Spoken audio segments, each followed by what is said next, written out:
Bismillah. Assalamualaikum warahmatullahi wabarakatuh. Bismillahirrahmanirrahim. Alhamdulillahi rabbil alamin. Wa bihi nasta'inu ala umuri dunya waddin. Allahumma sholli wa sallim wa barik ala habibina wa syafi'ina sayyidina wa maulana Muhammadin wa ala alihi wa ashabihi wa man tabi'ahum bi ihsanin ila yaumiddin. Bismillah. Mari kita lanjutkan lagi ngaji kita. Malam hari ini kita masih ada di sesi pengalaman beragama atau pengalaman keagamaan. Sesi yang terakhir. Bulan depan kita akan ganti tema, insya Allah. Malam hari ini kita mengambil tema puncak pengalaman keagamaan atau religious peak experience, pengalaman puncak. Ini tema yang susah-susah gampang untuk dibahas karena nanti akan banyak materi-materi yang sifatnya ya memang harus kita alami sendiri dulu. Pengalaman itu kan kalau diteorikan secara objektif biasanya dalam bagian-bagian tertentunya itu ada yang tidak tercakup atau ada perbedaan dengan orang lain. Makanya tema malam hari ini itu sebenarnya tergolong tema yang lebih enak dijalani saja, dialami daripada dihafalkan teorinya.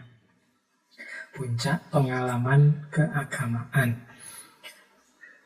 Malam hari ini mungkin kita akan secara teori, kita banyak meminjam teori dari Abraham Maslow yang dulu pernah kita bahas ketika kita menguraikan tentang kepribadian. Teori di antara bentuk aktualisasi diri, realisasi diri dalam teori kepribadiannya Maslow itu ada satu isu yang beliau angkat, yaitu tentang peak experience. Tapi nanti kita fokusnya tetap ke ranah puncak pengalaman keagamaan, khususnya di ranah tasawuf. Yo karena saya ngertinya yo ranah dunia tasawuf. Khawatir nanti kalau terlalu dalam di ranah yang saya tidak menguasai nanti malah menyesatkan. Jadi tema kita nanti akan kita lengkapi dengan uraian-uraian puncak pengalaman keagamaan, puncak pengalaman mistik yang ada dalam ranah tasawuf. Baik, kita mulai saja tentang apa sih itu pengalaman puncak. Katanya Maslow, pengalaman puncak itu pengalaman mengenai perasaan dan sensasi yang mendalam. Jadi ini rasa yang sangat dalam saat seseorang mengalami ekstasi. Ekstasi itu kayak orang senengnya pol, seperti orang pokoknya momen wow. Nah itu awalnya itu sebenarnya big experience itu. Di situ ada keajaiban, ada keterpesonaan, ada kebahagiaan yang luar biasa. Jadi berarti ini lebih nanti cenderung ke urusan rasa luar biasa yang kita alami. Ini momen big experience. Seperti pengalaman keilahian yang mendalam. Nanti justru ini yang akan kita bahas ya, pengalaman keahlian di puncaknya. Di mana saat itu diri seperti hilang atau mengalami transendensi. Di momen-momen pengalaman puncak ini ya kita biasanya menikmati momen itu dan tidak lagi di saat itu tidak lagi ingat siapa kita ini mungkin utangnya masih banyak apa enggak, kita itu jangan-jangan masih punya tanggungan apa, masih punya tugas yang belum selesai apa, tapi di momen ini semua itu seolah-olah lenyap. Kita mengalami momen keterpesonaan, kebahagiaan yang luar biasa. Nah, itu definisinya Maslow tentang peak experience. Ya insya Allah kita teman-teman semua yang malam hari ini mendengarkan dan mengikuti kajian ini pernah mengalami semacam peak experience. Jadi momen ketika mengalami sesuatu yang luar biasa yang membuat kita terpesona dan bahagia yang sangat dalam. Ya mungkin kayak orang dapat lotre lah, mungkin gambaran kasarnya gitu. Begitu kalian main lotre, ya enggak tahu kalian pernah main lotre apa enggak. Wis bayangkan kalian main di apa tempat-tempat permainan anak-anak seperti time zone, seperti apa di mall-mall itu kan ada jackpotnya. Jadi jackpot itu ketika kalian dapat nilai paling tinggi atau dapat hadiah paling besar, itu kan kalian wow-nya luar biasa. Saat itu kalian kan lupa, misalnya kalian pernah mengalami jackpot itu, kalian lupa semuanya, sudah lupa sedang gegeran sama pacar, lupa tugas makalah numpuk, lupa kemarin dimarahi dosen, tapi di momen jackpot itu kalian rasanya melayang, sudah rasanya hanya ada keterpesonaan, keajaiban, kebahagiaan. Itulah ekstase. Oke, ini big experience definisinya. Ya nanti sebelum kita masuk ke uraian fokus ke pengalaman puncak dalam beragama. Nah, itu ciri-cirinya. Sekarang apa sih ciri-cirinya pengalaman puncak? Tadi kan ilustrasinya mungkin sudah bisa sedikit ditangkap. Yang pertama, ini masih tetap meminjam Maslow, rare. Rare itu langka, tidak terus-terusan. Ya kalau terus-terusan mungkin tidak, momen wow-nya hilang, tidak jadi wow lagi. Kalian tadi main jackpot tadi, kok dapat jackpot terus, tidak wow lagi. Sudah itu momen big experience itu ya tidak, karena bukan pengalaman sembarangan. Dia pengalaman yang luar biasa, ya barang luar biasa itu kalau terus-terusan rasanya jadi biasa, rasanya loh ya. Yo, kalau bentuknya mungkin masih tetap luar biasa, tapi karena tiap hari kamu alami itu, kamu jalani itu, mungkin ya kalau dia tidak real, tidak langka, tidak jadi momen luar biasa lagi secara perasaanmu. Jadi yang pertama rare, yang kedua exciting. Exciting itu ya senangnya luar biasa. Ini tema-tema yang susah dijelaskan dengan kata-kata. Pokoknya seneng lah, bahagia luar biasa. Oceanic itu luas, seolah-olah kita ini besar sekali, seolah-olah kita luar biasa sekali, oceanic. Makanya kalau teman-teman nanti belajar tasawuf, pengalaman puncaknya itu kan sering pakai istilah tenggelam. Tenggelam dalam keilahian, tenggelam dalam rasa kedekatan dengan Allah, tenggelam. Maksudnya pengalaman oceanic. Kita ini merasa di satu ranah yang sangat luas, kita merasa diliputi, dikungkungi oleh sesuatu yang luar biasa, ajaib dan menyenangkan. Makanya pengalamannya disebut oceanic. Ocean itu kan samudra. Kemudian deeply moving. Deeply moving ini sangat mengharukan, mungkin bahasa, sangat menggerakkan. Nah ini pengalaman ini biasanya membuat kita sangat terkesan. Nah itu pasti. Selain itu juga exhilarating. Exhilarating itu menyenangkan, menggembirakan. Kemudian elevating. Elevating itu membuat, elevate itu kan naik. Elevating itu membuat kita rasanya melayang. Oh itu momen, makanya tadi saya contohkan kalian dapat jackpot. Dapat jackpot itu kan rare, excite, oceanic, deeply moving, exhilarating, dan elevating. Kita takjub karena baru kali ini dapat, karena pengalaman ini jarang-jarang. Kita gembira sekali. Kita excited. Kita merasa diliputi keberuntungan, diliputi kebahagiaan. Oceanic. Kita sangat terkesan. Kita melonjak-lonjak kegirangan dan kita merasa melayang. Ini sebenarnya banyak pengalaman-pengalaman seperti ini, nanti kita lihat ya. Jadi yang jelas Dalam cermatannya Maslow, pengalaman jenis semacam inilah nanti yang disebut pengalaman puncak. Baik, menurut Maslow lagi, ini saya lanjutkan, paling nggak teori psikologinya bisa kita tangkap dulu sebelum masuk ke agamanya. Ada common trigger. Ini masih menurut Maslow, common trigger itu hal-hal yang biasanya dalam hidup kita sehari-hari bisa memicu munculnya pengalaman puncak ini. Ini menurut Maslow paling tidak ada 7 hal. Selain nanti kita bahas agama ya. Kalau agama nanti kita bahas secara khusus. Ada apa yang jadi common trigger? Yang pertama adalah nature, alam. Kalian mengalami momen wow tadi seringkali juga ketika berinteraksi dengan alam. Misalnya waktu kalian ke pantai, waktu kalian ke puncak gunung, waktu kalian pokoknya melihat indahnya alam yang mengundang ketakjuban, nature. Jadi wow, ya mungkin juga alam itu termasuk diri kita manusia sendiri yang sering membuat momen-momen wow secara natural. Jadi alam bisa melahirkan big experience. Kalian yang lama ini tidak jalan-jalan, coba jalan-jalan ke pantai misalnya, begitu lihat laut yang luas, itu kan batinmu rasanya ikut meluas.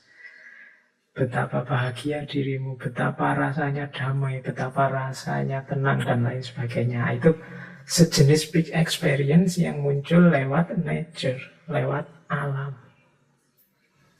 Jadi kalau ini kita alami sendiri. Kalau teman-teman sempat membaca, boleh membaca karyanya Imam Ghazali itu yang tentang rahasia penciptaan alam, hikmah penciptaan alam, bahwa di balik setiap ciptaannya Allah itu ada hikmah yang bisa kita ambil. Nah, hikmah inilah yang nanti melahirkan momen big experience. Yang kedua, art. Art itu seni. Nah, kadang-kadang kalian yang ada di dunia seni, apakah itu seni suara, seni musik, seni drama, seni apapun, itu kan juga memicu big experience, pengalaman wow, pengalaman puncak. Seni drama, seni film misalnya. Kayak kalian kalau nonton film itu kan kayak lupa segalanya. Kalau tokohnya pas lagi, jagoannya pas lagi menang, itu kan kalian rasanya juga ikut bahagia. Seolah-olah kalian juga ikut jadi pahlawannya, ikut menang juga. Itu dari art. Mungkin nonton lukisan yang luar biasa, betapa takjubnya kalian. Nah, itu juga momen big experience. Jadi seni juga bisa memicu momen big experience. Dikhususkan lagi dalam seni oleh Maslow, musik. Nah, mungkin hampir semua ya di antara teman-teman ini, apalagi yang muda-muda itu telinganya tidak lepas dari musik. Musik membuat kita wow, membuat kita takjub. Ada momen katarsisnya, ada momen aktualisasi dirinya, ada momen eksistensialnya, itu musik. Mendengarkan musik sedih, kita ikut sedih. Kalau musiknya menghentak-hentak, kita ikut semangat, dan lain sebagainya. Kalau ini susah diceritakan pengalamanmu masing-masing.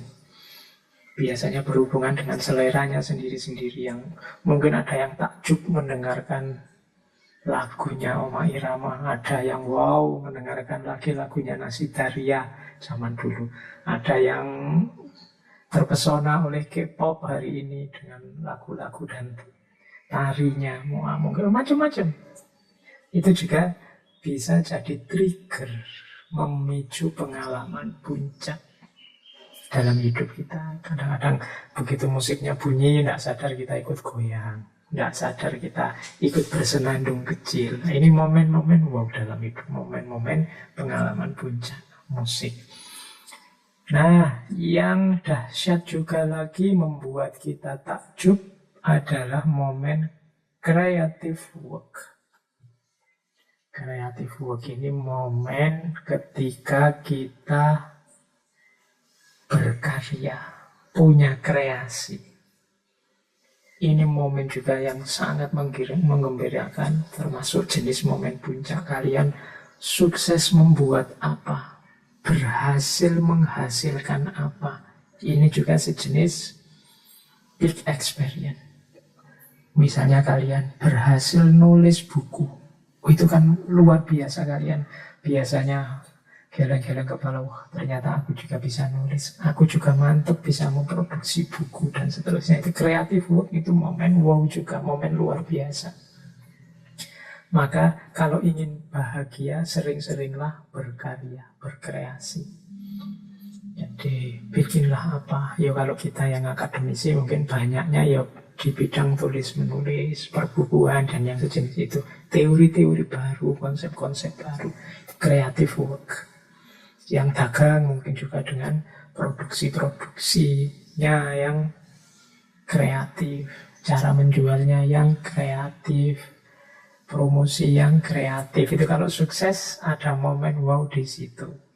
Apapun itu.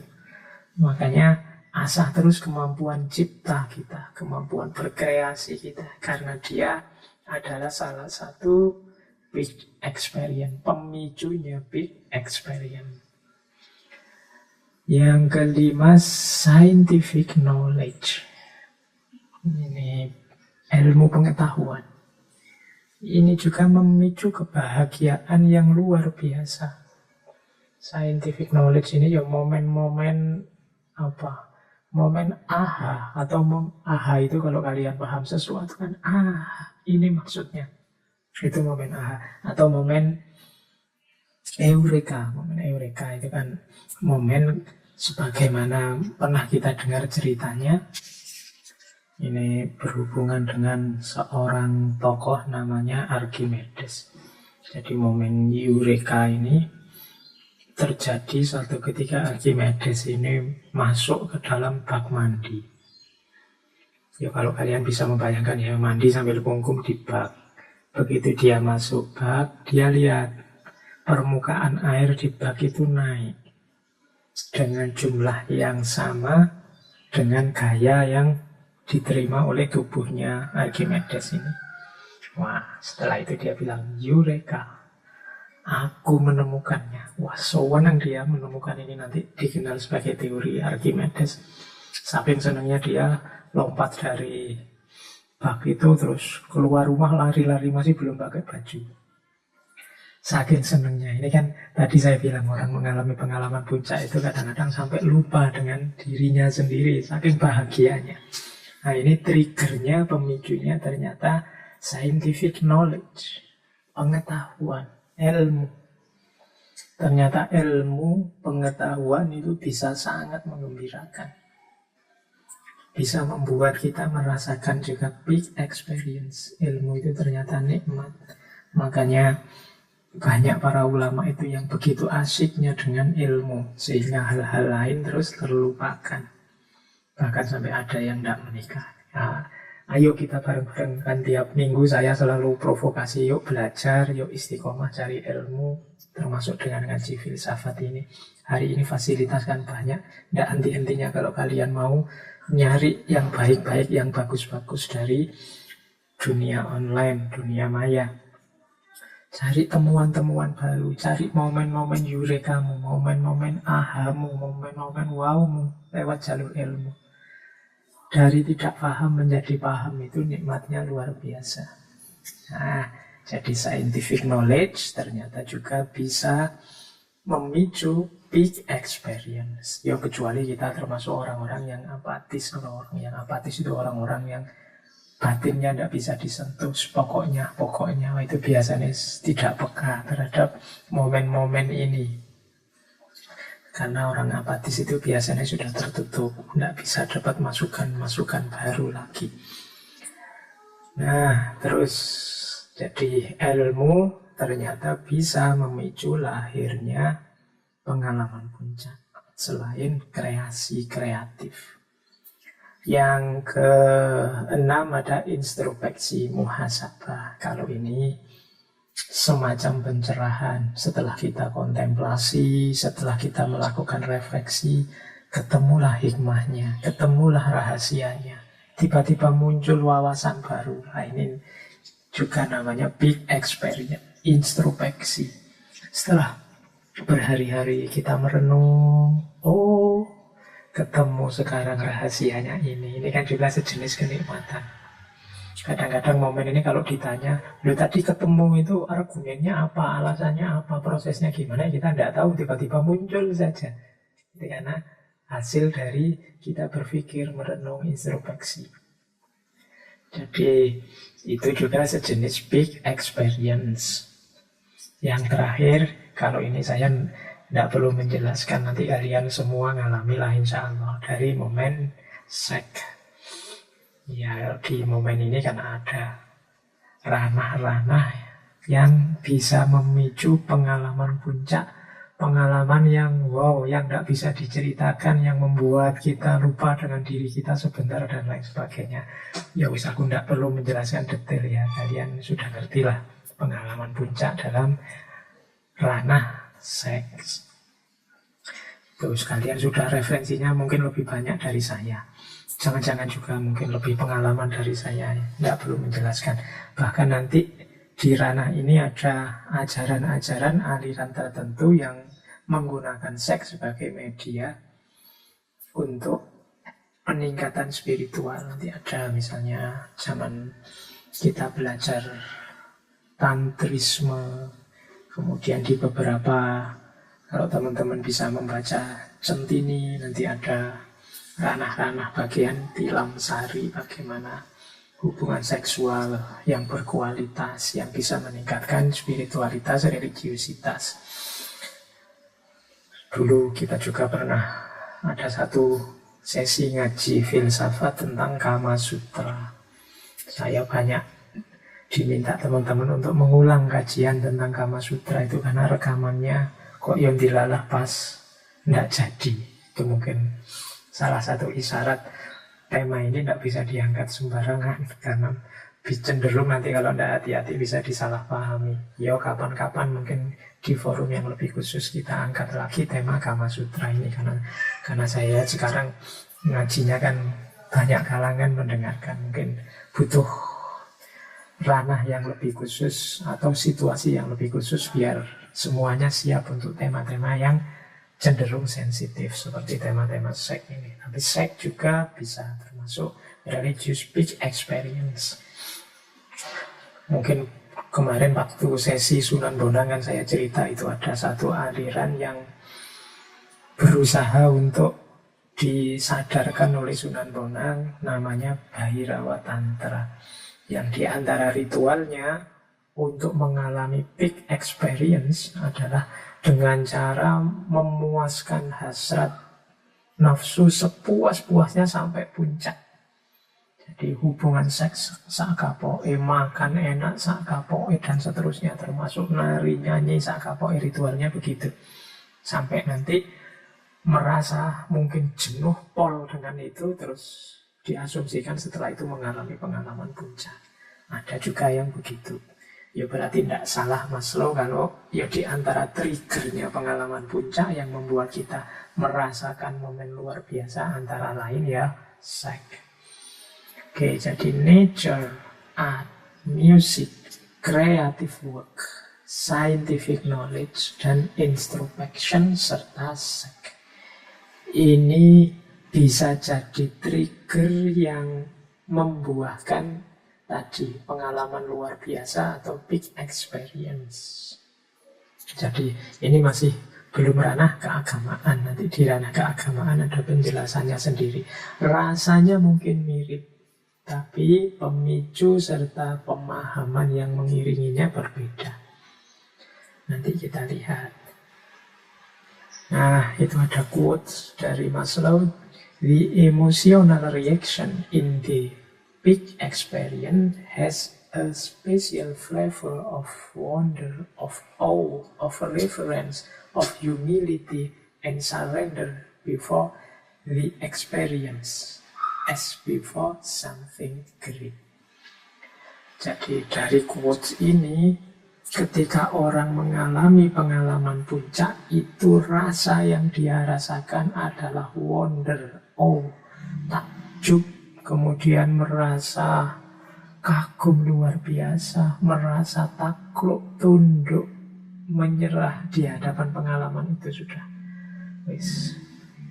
Jadi rasanya luar biasa. Seolah-olah before something great, before the experience, as before the something great. Jadi itu kayak kalian kalau lihat sesuatu yang luar biasa terus ngangkat tangan dua terus ditampil-tampilkan dua-duanya kayak orang takluk pokoknya. Tunduk, aku tunduk. Ada yang semacam itu. Jadi mengalami wonder, awe, reverence, and humility. Aku tidak ada apa-apanya di hadapan pengalaman ini. Ini pengalaman luar biasa. Makanya tadi saya bilang, insya Allah ya mungkin kita pernah lah mengalami pengalaman-pengalaman semacam ini. Tidak harus, mungkin kalau yang religius mistik yang jadi inti akan kita jelaskan tadi ya pasti tidak semuanya kita, tapi pengalaman-pengalaman puncak di ranah yang berbeda, musikkah, alamkah, atau yang tadi kita jelaskan di atas termasuk pengetahuan dan kreasi, ya insya Allah kita punyalah pengalaman semacam itu. Dan itu boleh dikiaskan nanti dengan kenikmatan kebahagiaan dalam pengalaman puncak, pengalaman bersama Tuhan, bersama Allah. Di situ saya bawa juga kategori-kategori pengalaman yang disebut peak, cuma ini bukan dari Maslow. Jadi yang disebut pengalaman puncak itu ada kalanya sifatnya sensual saja. Sensual itu ya yang senang fisiknya. Jadi ada juga yang emosional. Emosional itu yang senang emosinya. Mungkin cinta, mungkin euforia, mungkin humor. Nah, itu kan emosinya senang. Kalian kalau lihat lawak, lihat stand up, lihat dagelan itu terus tertawa, terbahak-bahak. Itu kan yang mengalami peak itu ranah emosinya. Kalau yang sensual tadi, misalnya kalian makan enak, sudah lama tidak makan enak, tiba-tiba ditraktir. Wow. Begitu kalian merasakan makanan enak itu kan rasanya melayang luar biasa. Itu namanya sensual peak experience. Jadi ada sensual, ada emosional. Kalau emosional itu ya lebih ke emosinya. Ada juga cognitive peak experience. Kalau cognitive peak experience itu ya hubungannya dengan pengalaman, pemahaman, penciptaan, kreativitas. Tadi hubungannya dengan sains, hubungannya dengan punya kreasi, punya karya. Itu biasanya yang mengalami puncak adalah aspek kognitifnya. Jadi cognitive peak experience. Ada pula conative peak experience. Kalau conative peak experience itu orang yang mencapai puncak kemampuannya. Misalnya bisa nulis dengan gaya terbaik, dengan isi paling baik yang pernah kita lakukan. Itu conative peak experience. Jadi kita bisa melakukan yang terbaik. Ngaji ini sesi terbaik adalah tema ini. Nah, itu ketika melakukan tema itu, ketika kita ngaji di tema itu kita rasanya ada di ranah peak experience. Tapi di tema-tema yang lain ya biasa saja. Misalnya yang konatif biasanya ya pasti tidak semua. Karena pengalaman puncak itu kan tadi saya bilang itu sifatnya jarang-jarang. Tidak terus-terusan. Itu namanya konatif.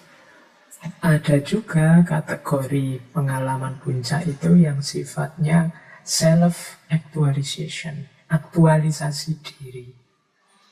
Kalian ingin jadi apa? Dan berhasil. Nah, itu juga membuahkan peak experience. Kalian saya ingin kuliah saya ini nanti lulus paling cepat dan paling baik. Lo kok iya sukses begitu? Wah, itu sejenis peak experience juga. Begitu diumumkan bahwa engkau lulus tercepat dan terbaik, itu kan rasanya melayang sudah. Itu peak experience, sejenis self-actualization. Saya ingin nanti nikah itu ya umur-umur 25 apa 27 lah Pak, paling lambat 30. Ternyata umur 25 beneran dapat pasangan menikah. Itu kan kalian merasakan momen wow, momen luar biasa. Ya. self-actualization namanya. Nah, ada juga climax experience. Inilah nanti yang banyak dialami di ranah spiritual, ranah mistik. Ketika orang merasa sepenuhnya menjadi manusia atau menjadi manusia yang sejati atau menjadi insan kamil dan lain sebagainya. Nah, ini kategori peak experience yang klimaks, puncaknya peak experience yang nanti kita jelaskan di bagian religious peak experience. Cuma ini ciri-ciri yang tadi kan ada macam-macamnya, ada triggernya, dan ini kategori-kategorinya. Ternyata inilah jenis kenikmatan luar biasa yang kita alami dalam hidup. Kalau ini kita maknai sebagai anugerah Allah, ternyata betapa sayangnya Allah pada kita. Banyak sekali pintu-pintu yang memungkinkan kita bahagia, memungkinkan kita merasakan sesuatu yang luar biasa. Bisa sensual, bisa emosional, bisa kognitif, bisa konatif, bisa self-actualization, bisa klimaks. Hanya saja mungkin karena memang kita ini kurang bersyukur biasanya ya, nikmat-nikmat yang dari banyak pintu ini jarang kita perhatikan. Hidup kita itu sering teralihkan oleh masalah kita yang sebenarnya hanya satu sisi saja dari hidup yang kita jalani. Jadi seperti pandemi ini itu kan sebenarnya hubungannya dengan kesehatan fisik kita. Nah, karena kita mungkin kurang bersyukur, problem kesehatan fisik ini nanti mengimbas juga ke emosi, mengimbas juga ke kognitif, mengimbas juga ke konatif, mengimbas juga ke self-actualization, dan lain sebagainya. Jadi banyak pintu yang seharusnya kita bisa bahagia, kita ikut tidak bahagia hanya karena satu pintu bermasalah, ya pintu kesehatan fisik. Sehingga perhatian kita fokus ke situ, terus kita lupa masih sangat banyak anugerah Allah, masih sangat banyak kemungkinan kita bahagia. Tidak sekedar dari fisik, ya yang fisik kan yang pertama tadi sensual. Saya tadi mencontohkan makan enak, ya kita tidak makan enak, tidak apa-apa, atau kita masih bisa bahagia lewat emosional, bergurau bareng teman-teman, ada humor, ada euforia, mencintai sesama, mencintai orang tua, mencintai saudara, mencintai para sahabat, itu kan juga membahagiakan secara emosional. Belajar, dapat ilmu dari mana saja, dari tidak tahu menjadi tahu, bukankah ini juga membahagiakan? Konatif, sepenuhnya melakukan apa yang kita bisa, kemudian menikmati hasilnya, itu kan juga membahagiakan. Mewujudkan target-target hidup, jangka pendek, jangka menengah maupun jangka panjang. Atau asyik bersama yang ilahi, bersama Allah. Itu kan juga puncaknya, justru klimaksnya pengalaman. Belum masih banyak ternyata jalan kebahagiaan kita. Tapi seringkali kita teralihkan pikiran kita, teralihkan fokus kita hanya pada satu sisi hidup kita yang ada problem di situ. Sehingga semua nikmat yang lain terlupakan. Dan Allah ngerti benar karakter manusia itu ya seperti itu. Sehingga diiming-imingi oleh Allah, la in syakartum la azidannakum wa la in kafartum inna adzabi lasyadid. Jadi kalau engkau bersyukur tak tambah. Bersyukurlah, masih sangat banyak nikmat, sangat banyak sisi membahagiakan dalam hidup kita. Baik, saya lanjutkan. Wah, kesisipan ceramah sedikit ya. Terus, nah ini cirinya kemarin mungkin di pengalaman keagamaan sempat kita singgung sedikit. Jadi karena peak experience ini betapapun ya dia jenisnya pengalaman, maka dia juga punya ciri-ciri pengalaman keagamaan. Cirinya apa? Yang pertama, ineffability. Ineffability itu maksudnya tidak terkatakan sebenarnya. Jadi tidak bisa diceritakan apa adanya. Karena urusannya rasa. Bicara tentang rasa itu kan ya tidak mudah, tidak gampang. Jadi Ciri yang pertama dari peak experience adalah ineffable. Jadi susah dikatakan, susah dijelaskan. Makanya para sufi itu ketika menjelaskan pengalaman keagamaan mereka sering pakai metafor-metafor. Ada yang menggunakan metafor cahaya, ada yang menggunakan metafor burung. Misalnya di Mantikut Toirnya Fariduddin Attar, yaitu yang diterjemahkan menjadi musyawarah burung. Itu kan perjalanan spiritual yang dikiaskan, dimetaforkan dengan burung. Ya nanti kapan-kapan ya kita angkat kitab ini, Mantikut Toir karya Fariduddin Attar An-Naisaburi. Ini perjalanan sekelompok burung. Ini merupakan metafor dari perjalanan spiritual. Kenapa kok tidak cerita sajalah apa adanya pengalaman, rasanya pengalaman itu seperti apa? Agak susah, karena big experience itu ineffable. Ya sama lah, tadi saya menyontohkan kalian dapat jackpot di time zone itu, kalau tak suruh cerita, kamu kok jingkrak-jingkrak sampai segitunya sih? Yang kamu rasakan apa? Oh itu mesti yang jawab juga agak gagap. Gimana ya rasanya, seneng, rasanya kaget, rasanya susah dijelaskan. Makanya cirinya ineffable. Yang kedua transiensi. Transien itu ya sementara, waktunya pendek, tidak terus-terusan. Jadi momen wow itu kan tidak terus-terusan. Tadi saya bilang ya kalau terus-terusan namanya bukan peak. Jadi namanya bukan pengalaman yang luar biasa, pengalaman puncak. Disebut luar biasa itu makanya dapatnya hanya sebentar. Senengnya ya sebentar. Setelah itu ya tensinya turun. Ya tadi kalian dapat jackpot, gembiranya luar biasa kan. Paling gembira, puncak-puncaknya gembira ya waktu mendengar pengumuman atau melihat kalian dapat hadiah paling besar. Setelah itu kan ya intensitas kegembiraannya turun. Terus kalian main lagi, pingin ngejar-ngejar jackpot lagi, terus nggak dapat-dapat. Nah, makanya transien. Yo kalau terus-terusan dapat jackpot yo namanya bukan pengalaman luar biasa. Mungkin yo besok malah nggak laku itu yang orang punya mainan ada jackpotnya. Kok terus-terusan dapat jackpot, yang menarik itu kan penasarannya biar kamu dapat hadiah paling besar. Nah itu ciri transiensi. Pengalaman mistik kan juga begitu. Para sufi itu ya mengalami puncak, tapi juga tidak terus-terusan. Jadi mungkin waktu munajat, waktu mujahadah, mendekat ke Allah, mengalami rasa, mengalami pengalaman yang luar biasa. Ya kalau sudah rasa itu didapat, kegembiraan itu diperoleh, ya nanti kembali lagi ke dunia dengan logika, dengan cara hidup, cara berpikir seperti biasa lagi. Makanya namanya transiensi. Waktunya pendek.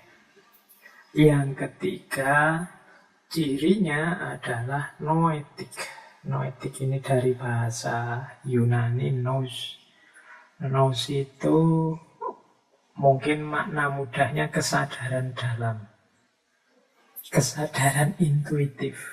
Itu nous. Jadi sifatnya intuitif, tidak rasional. Tidak bisa dikejar pakai akal. Tidak bisa dengan berpikir saja. Sifatnya noetik. Dia tidak bisa dijelaskan, tapi juga sifatnya intuitif. Berhubungan dengan pengetahuan dalam.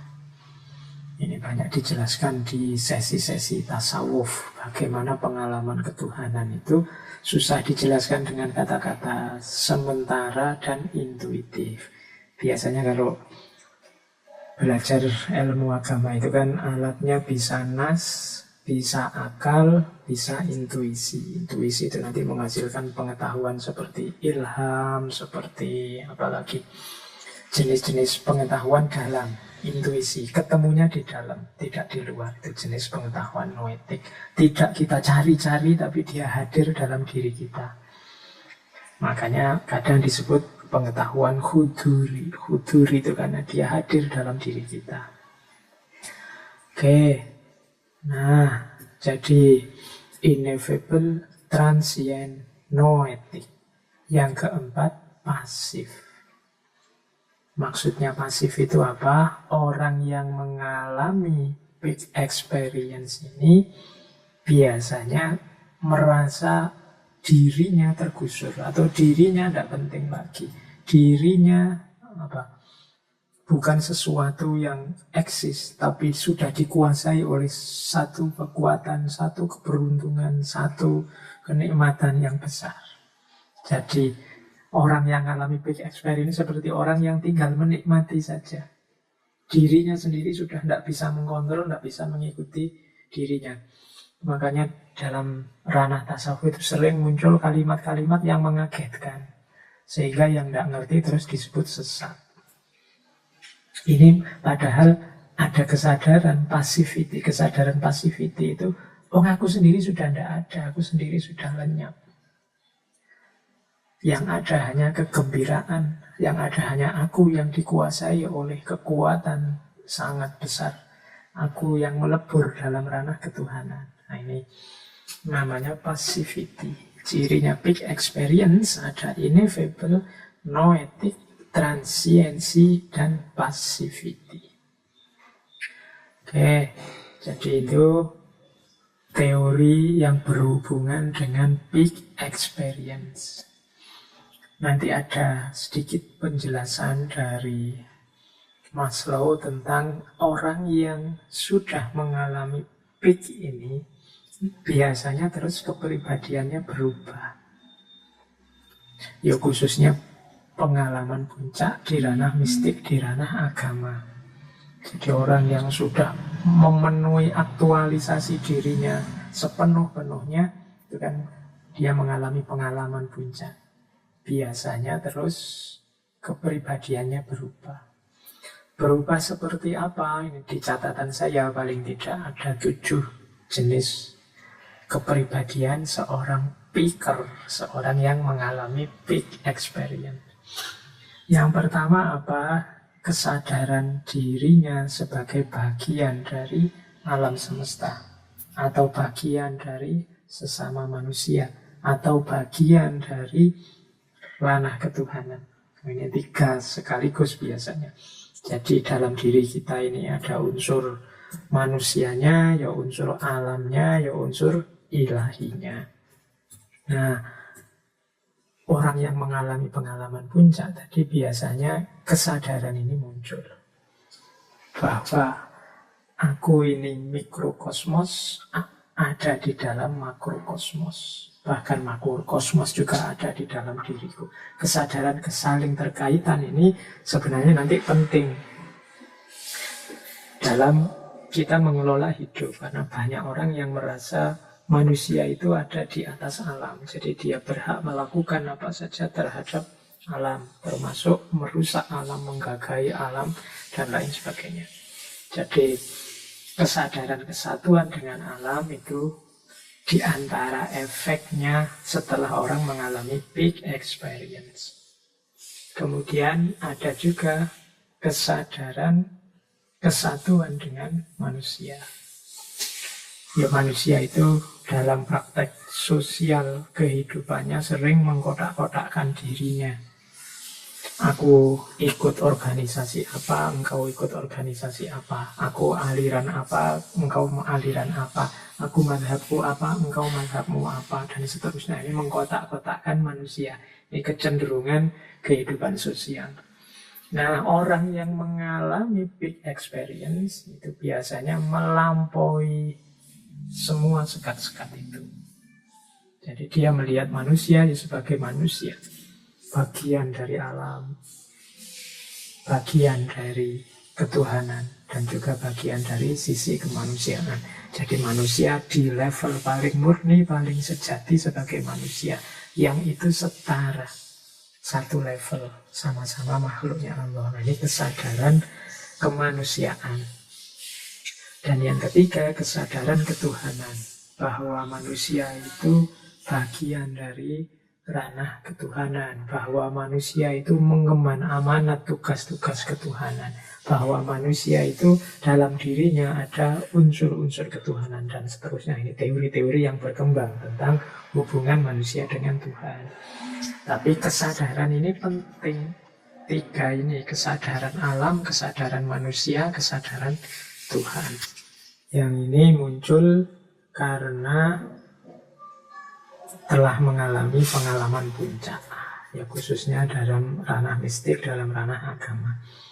Jadi kesadaran bahwa kita ini bagian dari alam, bahwa kita ini sama-sama manusia sebagaimana semua manusia yang lain. Kesadaran bahwa kita ini, dalam diri kita ada unsur ketuhanan. Kita juga punya amanah, tanggung jawab, tugas-tugas ketuhanan yang harus kita jalankan. Bahkan pada saatnya kita nanti harus juga kembali ke Tuhan dan lain sebagainya. Jadi kesadaran kesatuan dengan alam, dengan manusia dalam dunia ketuhanan. Ciri pertama, orang yang sudah mengalami peak experience. Ciri kedua, kepenuhan dirinya. Kepenuhan diri itu orang merasa puas, merasa bersyukur, merasa bahagia dengan dirinya sendiri. Aku sudah mengaktualkan diriku, menjalani diriku sebagai manusia secara sepenuhnya. Dan di antara bukti kesuksesan aku menjalani diriku adalah pengalaman-pengalaman puncak tadi. Jadi ini khususnya dalam ranah agama. Jadi kepenuhan diri, alhamdulillah aku bisa menjalankan tugas-tugas dari Tuhan, tugas-tugas keberagamaan dengan penuh. Jadi kepenuhan diri itu selain menunjukkan bahwa kita tuntas menjalankan tanggung jawab kita sebagai manusia, sebagai bagian dari alam, sebagai hambanya, juga menunjukkan kepuasan kita terhadap diri kita sendiri. Nah, itu ciri kepenuhan diri. Jadi aku puas dengan diriku yang sudah menjalankan yang terbaik yang bisa dijalankan. Di antara buktinya ya melalui big experience tadi. Ini rasa bahagia dan bisa menerima diri ini penting dalam hidup kita. Karena banyak orang yang kecewa dengan dirinya. Banyak orang yang selalu menuntut dirinya macam-macam, sementara dirinya tidak bisa memenuhi. Sehingga yang lahir adalah kemarahan-kemarahan terhadap dirinya sendiri. Dan yang sejenis itu banyak. Maka ayo mulai latihan untuk bisa puas terhadap diri kita sendiri. Menerima diri kita sendiri. Nah, kepribadian semacam ini antara lain merupakan ciri dari orang yang pernah mengalami big experience. Yang ketiga, kebebasan. Orang yang mengalami pengalaman puncak itu di antara cirinya adalah dia sekarang terbebaskan dari banyak sekat-sekat tidak penting. Banyak topeng-topeng yang tidak harus dipakai dalam hidupnya selama ini. Jadi orang yang mengalami puncak pengalaman agama itu kan, terus dia ngerti mana yang sejati, mana yang tempelan. Dia ngerti mana yang penting, mana yang tidak harus diutamakan.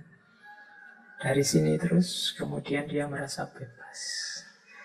Yang membuat kita tidak bebas selama ini kan belenggu-belenggu dalam hidup kita oleh hal-hal yang sebenarnya tidak hakiki. Apakah itu oleh nafsu kita? Apakah itu oleh ambisi kita? Apakah itu oleh beban-beban sosial, beban-beban budaya, beban-beban politik yang tidak esensial, yang sangat memberati hidup kita. Nanti kalau orang sudah mengalami big experience, dia akan sadar mana hakiki, mana tidak hakiki. Sehingga dia terbebaskan.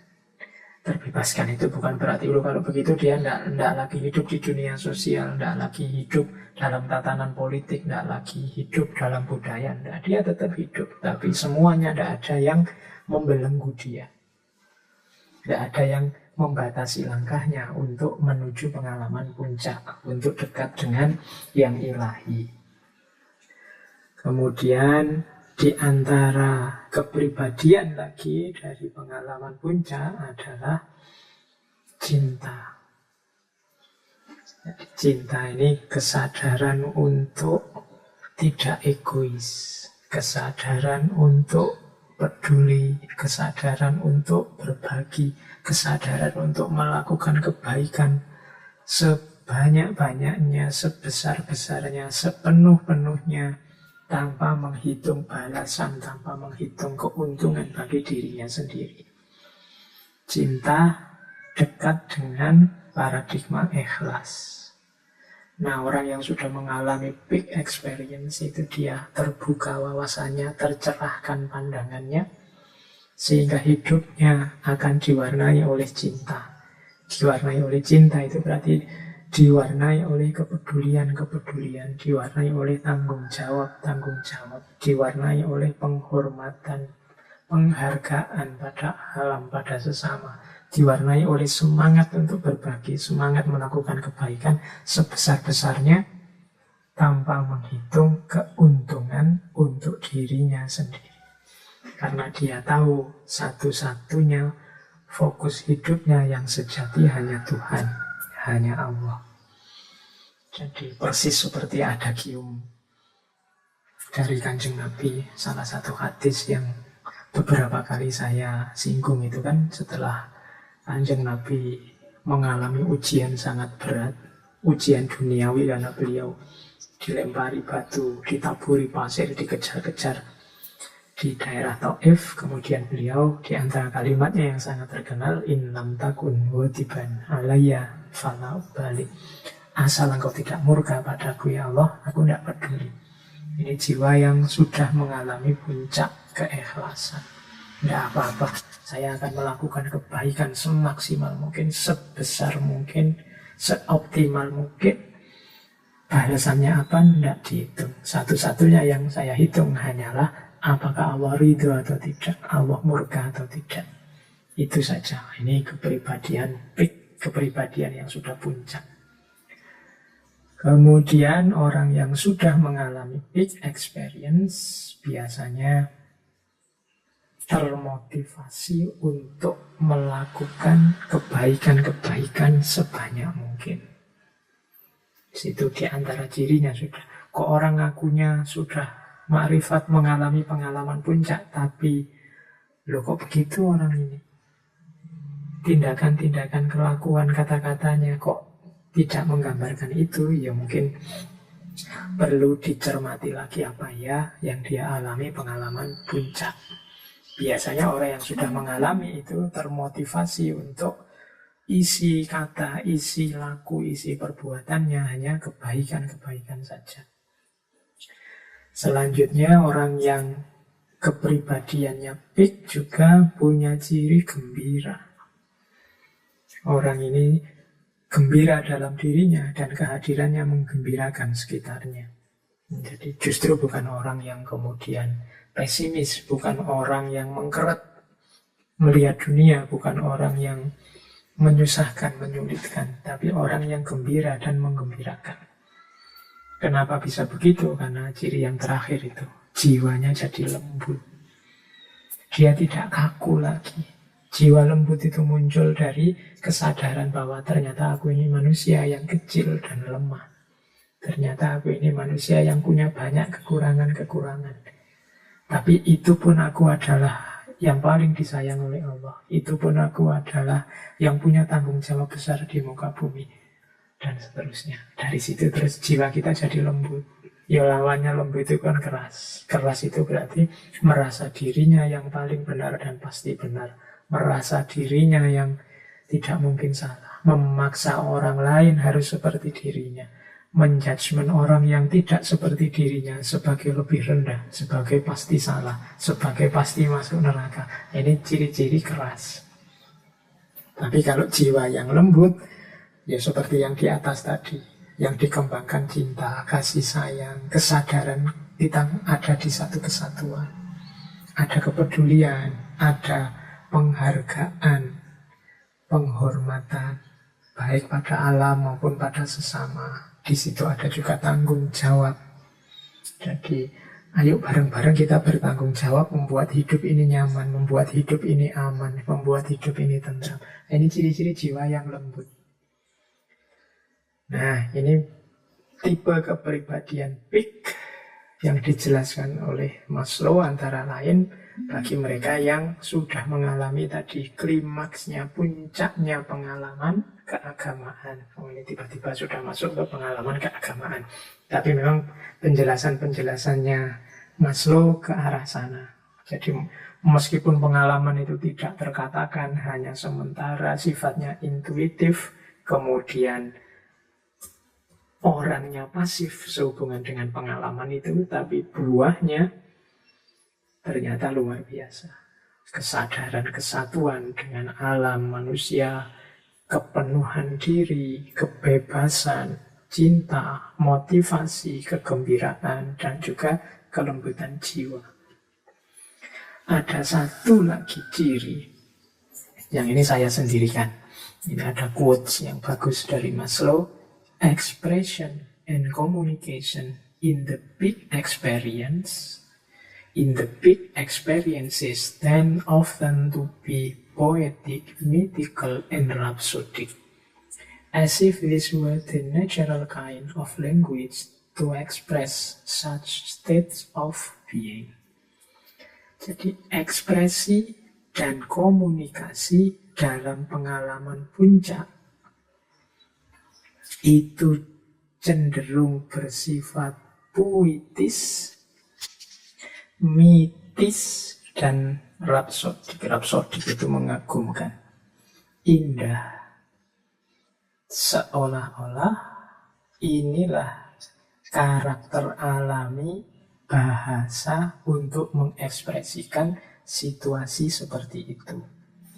Jadi katanya Maslow, orang itu yang sudah mengalami pengalaman puncak ini cenderung dia kalau ngomong terus jadi puitis, jadi mitis, dan juga jadi indah. Pinter bikin puisi, pinter ngomong yang enak didengar. Katanya Maslow, seolah-olah ya inilah bahasa pengalaman puncak, pengalaman yang indah, sehingga kata-kata, ekspresi, dan komunikasi pun terus jadi indah. Ini tidak perlu saya jelaskan, teman-teman yang mendalami kajian-kajian tasawuf pasti merasakan bagaimana para sufi itu sebagian besar pandai sekali merangkai kata-kata, membuat puisi-puisi, syair-syair yang luar biasa.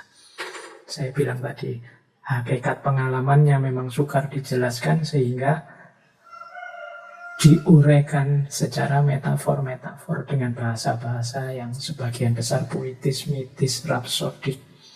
Karena kalau diceritakan konkret apa adanya, tidak mudah. Jiwanya terus jadi lembut, kemudian hidup diliputi oleh cinta, kebebasan, kegembiraan, sehingga yang keluar juga indah. Batinnya indah, pikirannya indah, ya keluar lewat kata-kata pun terus jadinya indah. Sebaliknya, kalau ada yang keluar dalam kata-kata itu rasanya kok menyakitkan, rasanya kok menyusahkan, rasanya kok membuat masalah saja, ya kemungkinan ekuivalen dengan situasi di dalamnya. Mungkin di dalamnya juga sedang tidak indah, di dalamnya juga sedang gelap, di dalamnya juga sedang ruwet. Sehingga yang keluar juga hal-hal yang rumit dan ruwet. Baik, jadi ciri terakhir ternyata cenderung puitis, mitik, dan rapsodik. Kalau menjelaskan tentang pengalaman big experience-nya. Oke, baik. Sekarang kita lanjutkan, kita tinggalkan Maslow, kita masuk ke pengalaman puncak keagamaan, khususnya dalam ranah tasawuf. Jadi religious big experience, kalau dalam dunia mistik itu bentuknya yang saya tahu ada 5 macam.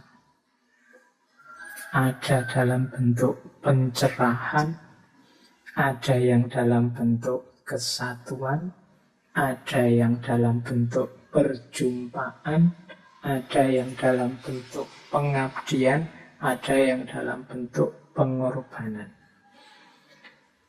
Oke, sebelum saya jelaskan, boleh ambil nafas dulu. Ini kita masuk ke materi utama kita tentang pengalaman puncak keagamaan. Sambil minum-minum yang sudah disiapkan boleh. Sambil santai-santai dulu, ke belakang dulu juga tidak apa-apa. Saya tunggu sebentar, tidak apa-apa. Oke.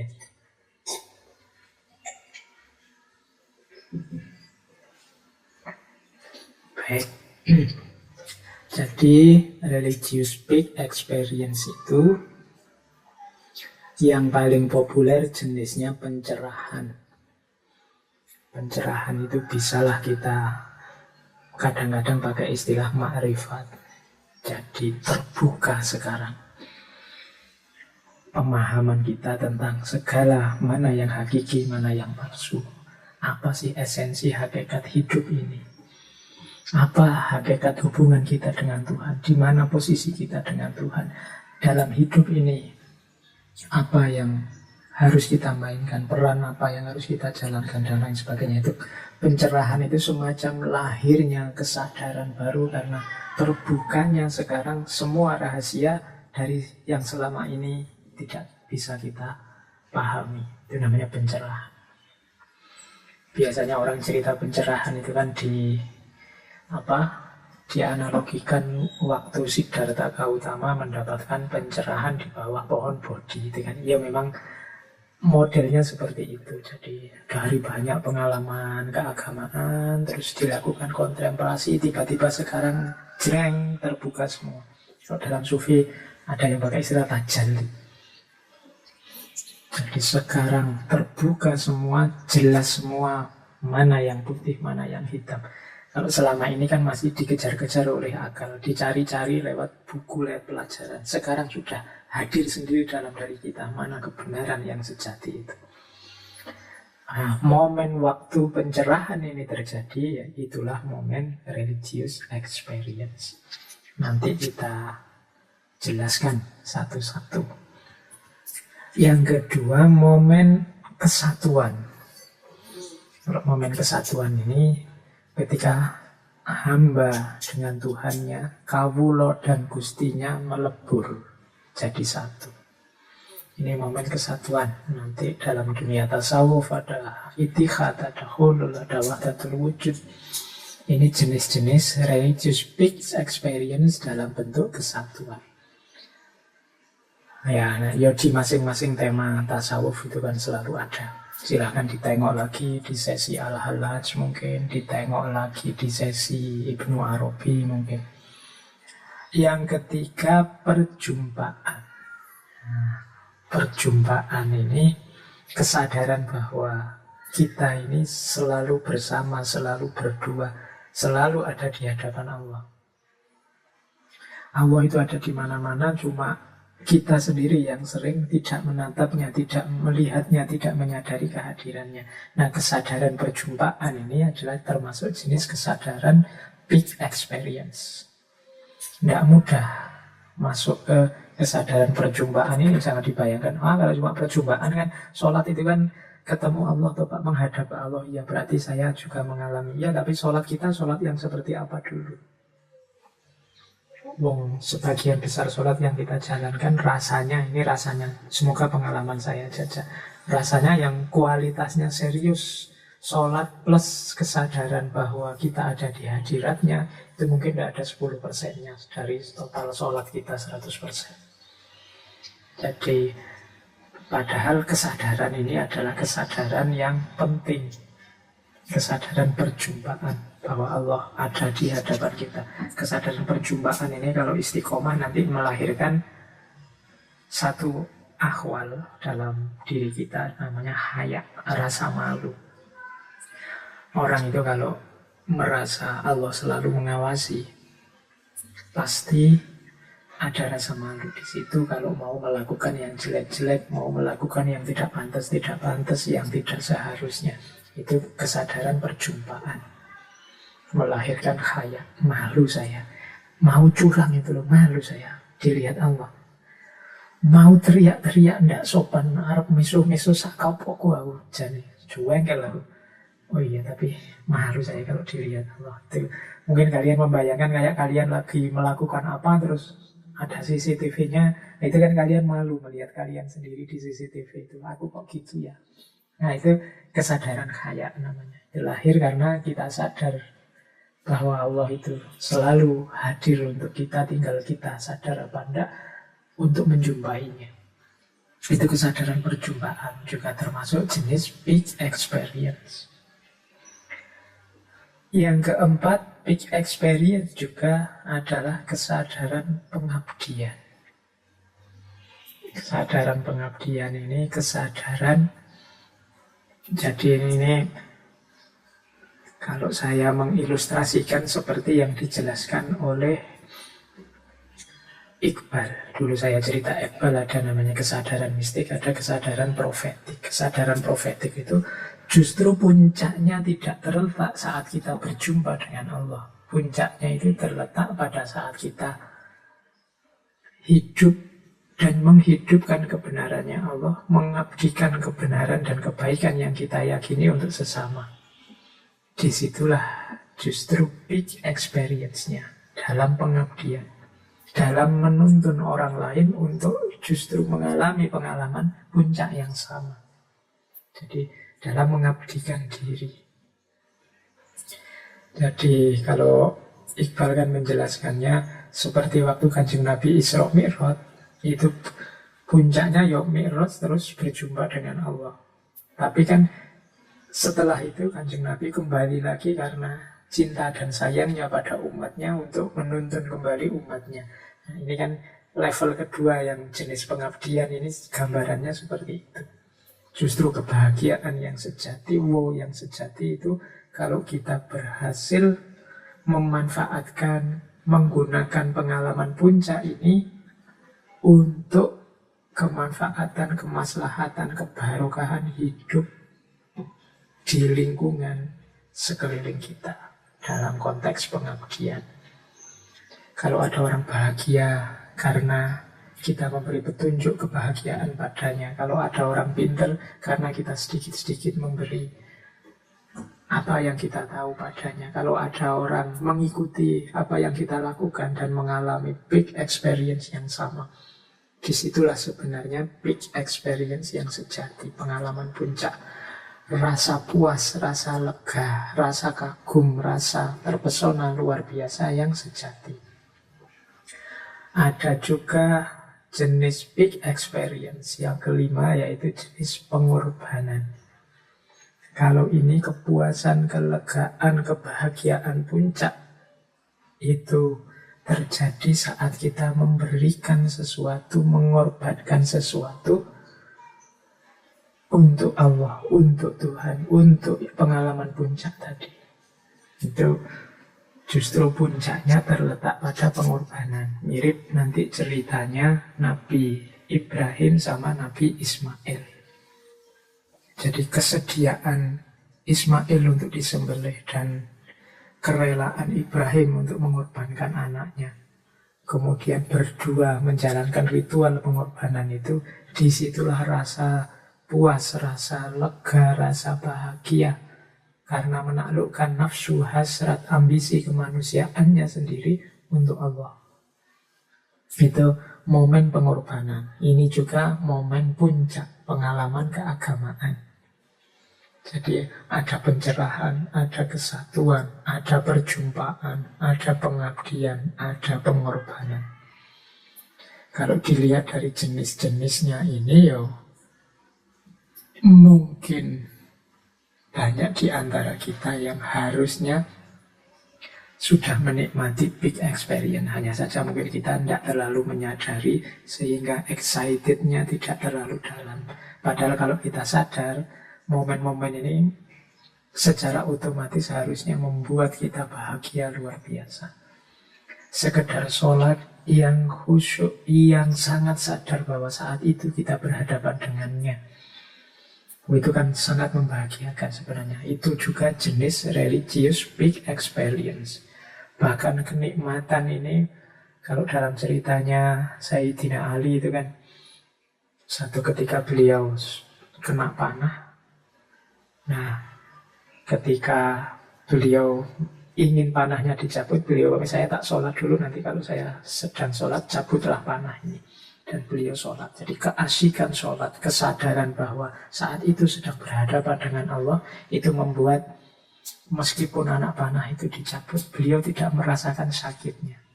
Sakitnya anak panah yang dicabut kalah oleh nikmatnya perjumpaan dengan Allah. Oh, itu sejenis religious big experience juga. Ya kalau kita mungkin masih belum nyampe ke makom ini. Tapi pintu-pintu big experience itu bisa kita masuki mulai sekarang. Mungkin lewat jalur pengorbanan, atau lewat jalur pengabdian, atau lewat jalur perjumpaan. Alhamdulillah kalau bisa lewat jalur pencerahan atau lewat jalur kesatuan. Karena jalur-jalur ini yang biasanya diincar oleh para sufi. Jalurnya, nikmatnya jauh lebih luar biasa. Oke, sekarang kita lanjutkan. Dalam catatan saya ada beberapa pola pengalaman puncak ini.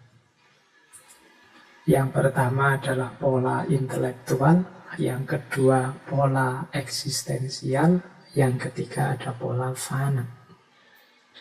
Ini kalau dalam tradisi tasawuf. Nah, pola intelektual apa? Pola intelektual itu saya sebut intelektual karena pengalaman puncaknya biasanya disebut ma'rifat. Ma'rifat itu kan kalau makna harafiahnya artinya pengetahuan. Mengetahui dari kata dasar arafah. Nah, pola ini pola intelektual karena modelnya tercerahkannya. Ini gaya semacam ini dipergunakan antara lain oleh Imam Ghazali. Urutannya atau istilah-istilah yang dipakai biasanya mukasyafah, musyahadah, dan ma'rifat.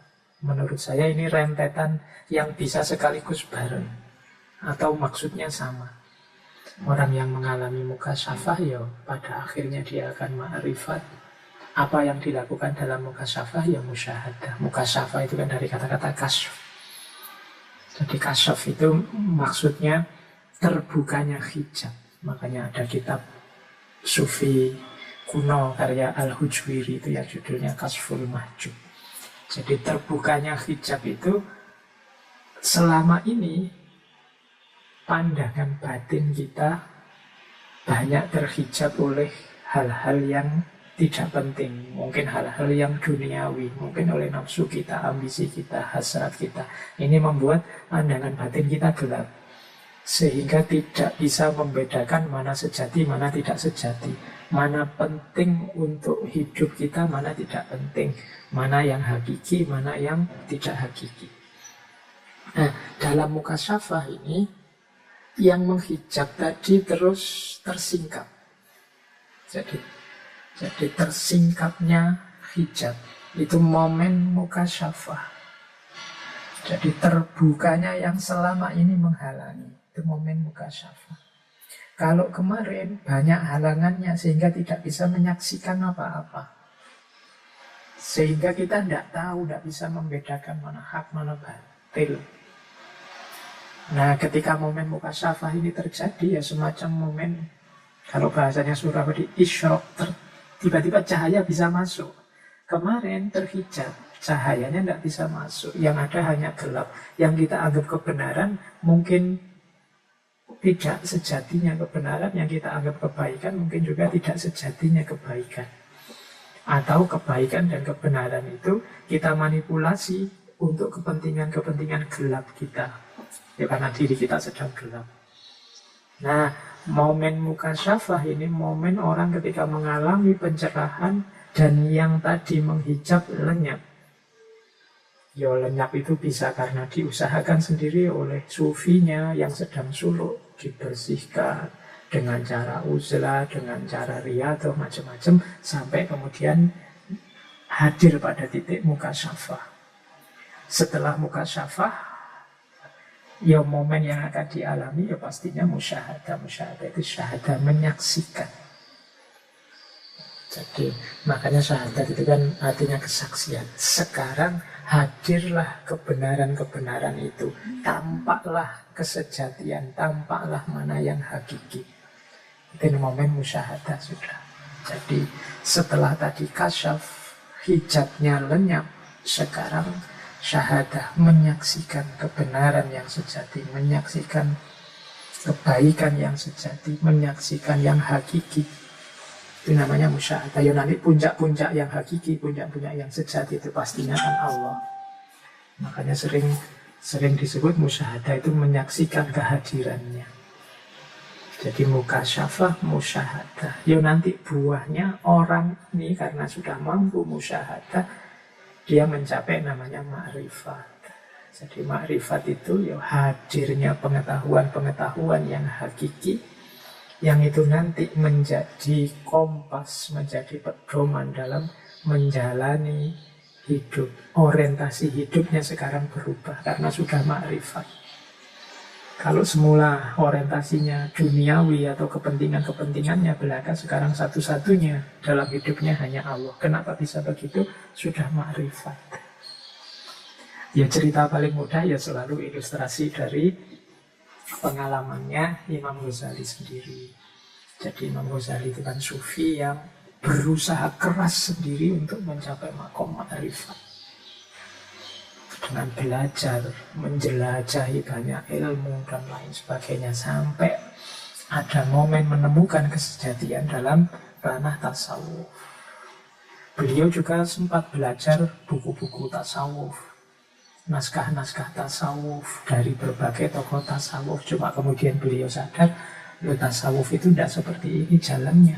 Untuk bisa nyampe puncaknya pengalaman tasawuf, yang hakiki dari tasawuf ya dijalani dengan riyadhah. Makanya terus beliau uzlah sekitar 10 tahun lebih itu ya dalam rangka mengejar ini pengalaman mukasyafah, musyahadah, dan ma'rifat. Ini dalam bahasa saya ini sebenarnya satu paket.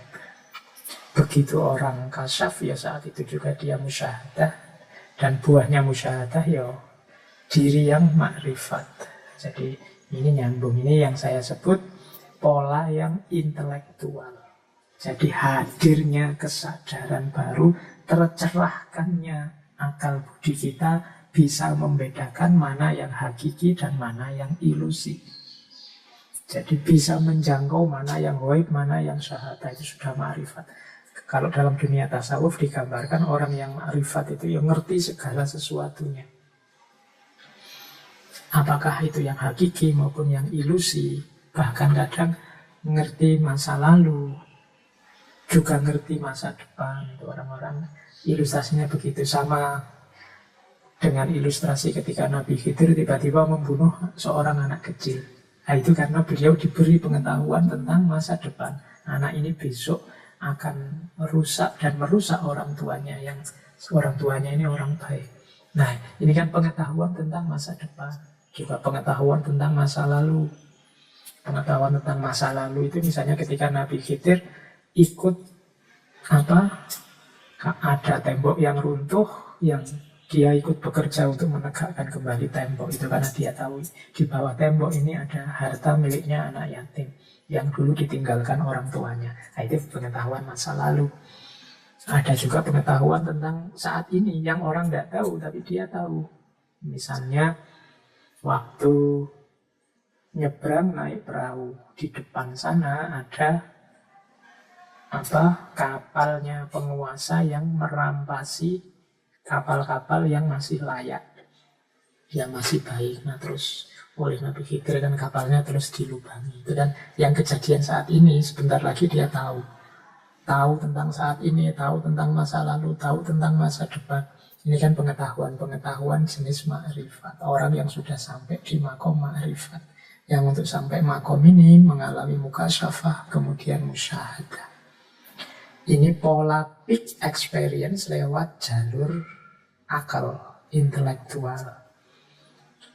Ada juga peak experience yang sifatnya eksistensial. Eksistensial itu berhubungan dengan kesatuan tadi, kedirian kita sebagai manusia dan hubungannya dengan Tuhan. Ini yang saya tahu ya, ada model ittihad, ada model hulul, ada model wahdatul wujud. Hulul ada kita jelaskan di sesi Al-Halaj. Wahdatul wujud kita jelaskan di sesi Ibnu Arabi. Silahkan dicek lagi rekaman-rekaman ngaji filsafat yang lama-lama. Biasanya yang lama-lama itu rekamannya tidak terlalu bagus. Ya tidak apa-apa, dimaklumi saja. Memang awal-awal ngaji filsafat itu kan misinya adalah belajar bersama. Yang hadir saat itu bukan misi rekaman untuk didengarkan banyak orang. Jadi tidak terlalu menomorsatukan rekaman zaman itu. Sehingga kalau rekamannya jadi ya syukur, tidak jadi ya tidak masalah. Itu zaman itu jadi. Jangan dimarahi terus teman-teman MCS, teman-teman takmir kalau rekamannya banyak yang jelek ya, karena memang kesadarannya berbeda dulu sama sekarang. Kalau sekarang kan banyak yang mengikuti, kita tahu dari mana-mana, beberapa mendengarkan, sehingga ya mulai mikir kalau gitu kasihan kalau rekamannya jelek mereka tidak bisa mengikuti. Kalau dulu kan yang kita perhatikan yang hadir. Jadi yang penting teman-teman yang hadir saat itu dalam ngaji bisa mengikuti, sudah alhamdulillah. Rekaman itu bonusnya. Nah mungkin belakangan baru sadar ya rekaman juga penting, kasihan yang jauh-jauh karena bisanya mengikuti rekaman. Sehingga mulai nyari-nyari cara merekam yang baik dan bagus. Ya mungkin ada teman-teman yang ngerti cara yang lebih baik lagi untuk rekaman. Syukur-syukur membantu teman-teman takmir MCS untuk bisa dapat rekaman yang bagus, ya monggo. Pokoknya niat awalnya ya memang sinau bareng, kita belajar bersama-sama. Oke, jadi ya semoga untuk kedepannya rekamannya bagus terus. Saya tidak tahu nanti kalau sudah, ini mungkin belakangan rekamannya lumayan karena saya bicara sendirian ini dari kamar, dari rumah. Tapi nanti kalau sudah pandeminya selesai ya kembali lagi ke masjid. Kalau di masjid kan memang fokus utamanya tetap yang hadir. Ya rekamannya kita seriusi juga, tapi kadang-kadang juga meleset. Kita berusaha, Allah yang menentukan, segitu aja rumusnya. Baik, kita lanjutkan. Jadi yang eksistensial ini ada 3, ittihad, hulul, dan wahdatul wujud. Ini 3-tiganya jenis kesatuan. Jadi kesatuan antara hamba dengan Tuhannya, antara Gusti dengan kawulonya. Kalau wahdatul wujud itu ya hakikatnya memang satu. Allah sebagai yang wajibul wujud, sementara semua makhluk yang lain hanyalah mumkinul wujud. Mumkinul wujud itu dia wujudnya yang sejati itu ya tergantung pada wajibul wujud. Dia bisa ada, bisa tidak. Jadi hakikat ada kita hari ini itu tergantung adanya Allah. Karena kita hanya mungkin, Allah lah yang wajib. Oke, kita ini hanya bayangannya Allah. Kalau bahasa mudahnya begitu, kalau pakai istilahnya Suhrawardi. Jadi kita ini hanya memantulkan cahayanya Allah.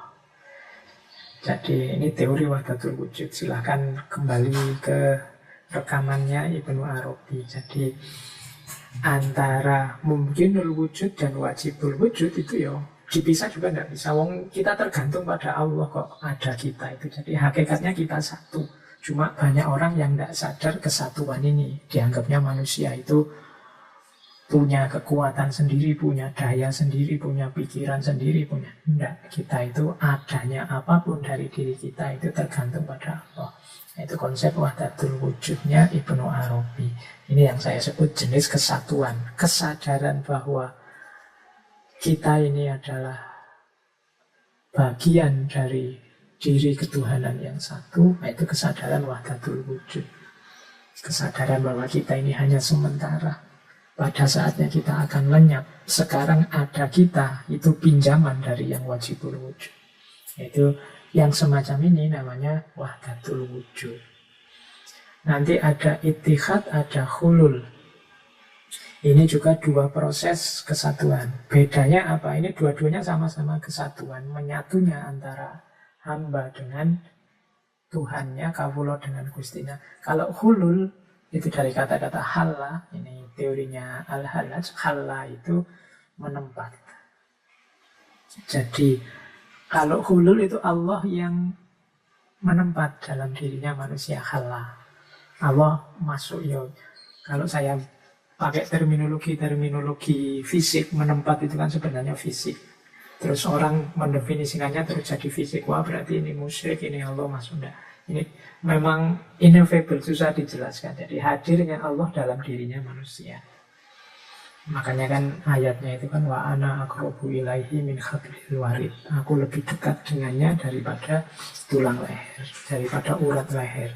Itu kan sangat dekat. Karena Allah itu ada dalam hakikat diri kita, batin kita yang paling dalam. Kan teori-teori kedekatan Allah dengan hamba. Jadi hulul itu situasi ketika Allah hadir dalam diri kita. Karena dalam diri kita ada unsur nasut, ada unsur lahud. Dalam diri kita ada unsur manusiawi, namanya nasut. Yang ini sering jadi hijab. Tapi yang paling dalam diri kita ada unsur ilahi, namanya lahud. Nah, agar diri kita ini kompatibel dengan Allah, sehingga Allah bisa hadir dalam diri kita, ini teorinya Al-Hallaj. Maka perlu kita singkirkan nasutnya dan biarkan Allah hadir dalam diri kita yang sudah jernih, sudah bersih dari unsur kemanusiaan, tinggal unsur ketuhanan lahudnya saja. Nah, ini namanya hulul. Beda lagi sama ittihad. Ini kalau ittihad dari Abu Yazid Bustami. Ittihad itu manusianya yang bergerak menuju Allah, ilaihi roji'un, sampai nanti bersatu dengannya. Makanya ada kalimat terkenal itu kan muzijat ruhi wa ruhaka. Jadi bersatunya rohku dan rohmu, itu model kesatuan ittihad. Jadi kalau yang ittihad itu manusianya yang menjalani suluk selangkah demi selangkah sampai benar-benar ketemu Allah ilaihi roji'un.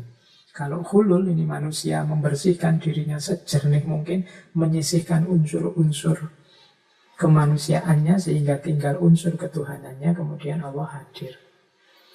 Nah, di tiga pola ini ya logikanya kalau yang wajib, yang tak terbatas bertemu yang mungkin dan yang terbatas, ya alternatifnya cuma satu. Yang terbatas dan yang mungkin pastinya dia tenggelam. Pastinya dia lenyap. Setetes air yang bergabung ke samudra, dia akan lenyap. Yang ada tinggal samudranya. Itulah mengapa di momen peak experience, pengalaman puncaknya para sufi dengan model ittihad, hulul, wahdatul wujud ini, tadi saya bilang ini pengalaman excitement luar biasa, pengalaman wow, dan ciri-ciri yang lain di depan tadi. Kadang-kadang para sufi ini muncul satohat. Satohat itu ekspresi kegembiraan luar biasa, ekspresi kebahagiaan puncak. Jadi sehingga muncul kalimat-kalimat yang kadang-kadang kontroversial. Karena mungkin kita melihatnya, menyikapi kalimat-kalimat itu menggunakan fikih kita yang biasa, menggunakan perspektif lahiriah. Padahal ini momen, kalau saya memahami, ini momen ketika bahagia yang tidak terkira, ketika diri kita terserap oleh kekuatan yang luar biasa membahagiakan. Bahkan tadi dibilang sampai rasa kehadiran kita rasanya lenyap. Sama kayak kalau kita sedang jatuh cinta itu. Jatuh cinta, puncak-puncaknya cinta itu kan aku sudah tidak penting lagi, yang ada hanya engkau, yang ada hanya dia dalam diriku. Aku sudah tidak peduli lagi situasiku. Dulu waktu kita ngaji Laila Majnun kan, kecintaan puncak itu kan digambarkan secara luar biasa sampai tidak peduli lagi situasi dirinya. Nah, orang-orang ittihad, hulul, wahdatul wujud itu mengalami situasi yang sama, sehingga keluar kalimat-kalimat ekspresi kebahagiaan luar biasa tadi, yang kadang-kadang ya kalau kita dengarkan dengan logika normal kita rasanya aneh. Sama kalau pas kita jatuh cinta itu kan bikin puisi kan kadang ya aneh-aneh toh. Belahlah dadaku, ya kan, lihatlah jantungku. Loh, itu kalau pakai logika normal itu kamu bisa dibawa ke polisi, itu pembunuhan, itu membelah dada itu. Apalagi mengambil jantungnya, wah itu bisa ancamannya hukuman mati. Loh, itu memahaminya kan tidak begitu. Termasuk gunungku seberangi, gunung kudaki, lautan ku seberangi. Itu kan ya kalimat-kalimat kias, kalimat-kalimat metafor untuk menyatakan betapa dalamnya cintaku, karena dia ineffable, nggak bisa dijelaskan. Termasuk juga kalimat-kalimat syatohat tadi, kalimat potongan-potongan, misalnya Al-Hallaj bilang ana al-haq, atau Abu Yazid Bustami bercampurnya aku dengan engkau, dan lain sebagainya. Oke, ini salah satu pola. Jadi tadi ada pola makrifat, pola intelektual, ada pola eksistensial. Ada lagi pola, ini saya ambil dari Ibnu Arabi juga, pola pengalaman puncak ini, yaitu pola fana. Nah, ini pola fana, ini pola yang agak berbeda.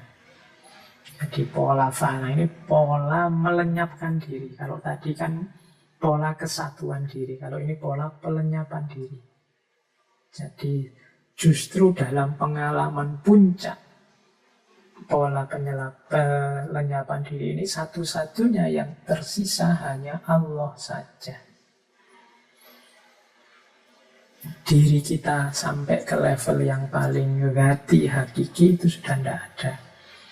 Nah, ini kalau teori dari Ibnu Arabi, step-step fana, nah, itu tidak ujuk-ujuk kita langsung diri kita lenyap.